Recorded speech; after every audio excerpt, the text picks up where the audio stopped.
Hello everyone, welcome to our channel, and today we will see how we can access age restricted servers on Discord. So for that, go to your profile settings on the bottom left corner, and this option is only available on the desktop and it is not available on mobile phone. So make sure that you are on a desktop, and after that go to your privacy and safety, and this option is only available for iOS users and it is not available for Android users. So also make sure about it that you are on an iOS device while using this feature.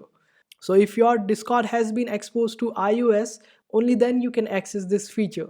So after getting into privacy and safety, you will see this option of allow access to age restricted servers on iOS. Just enable it and restart your Discord and you will be able to access age restricted content or servers on Discord.